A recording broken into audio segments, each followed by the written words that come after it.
Alright, we got a 2002 Chevrolet Avalanche here today. What's going on with it is the alternator's acting up. The voltage regulator inside there is not regulating how much voltage we have going back towards the battery. In essence, what it's doing is it's causing a dying out kind of feeling, the customer's complaint, and it's also giving us an issue where lack of acceleration, some systems aren't working, such as AC. So what we're going to do is we're going to go ahead and replace that alternator and get this voltage regulator with the new alternator put on. So first what we got to do is disconnect the breather, start taking out the bolts for the alternator and for the belt, of course.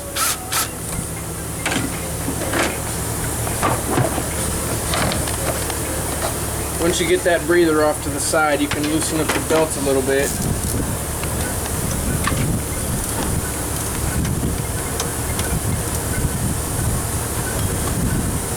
You want to just set it kind of off to the side so that way you don't have to look up the belt route again just to be able to get that belt back on. You just want to tug it right back over the alternator. As soon as you get that belt, as soon as you get that alternator back on, you get that belt back on pretty quick.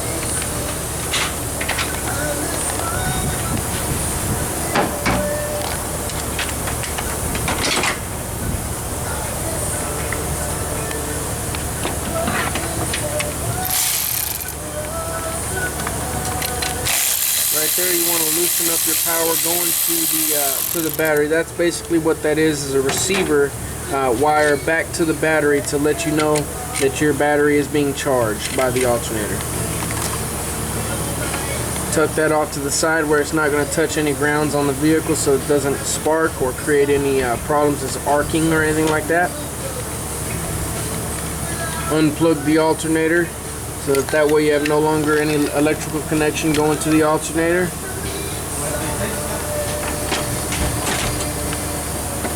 Now you want to start loosening your two bolts that go to that engine bracket right there so you get that alternator out.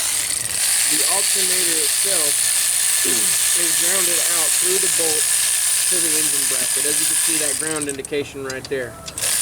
So theory of operation on this is the alternator on the inside, the brushes and the wires turn to create a magnetic pulse that creates a generation of electricity.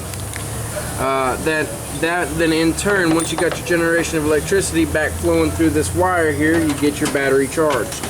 But this ground right here plays a very important part. If that ground is not tight, if the bolts are not tight, it's not going to ground itself out.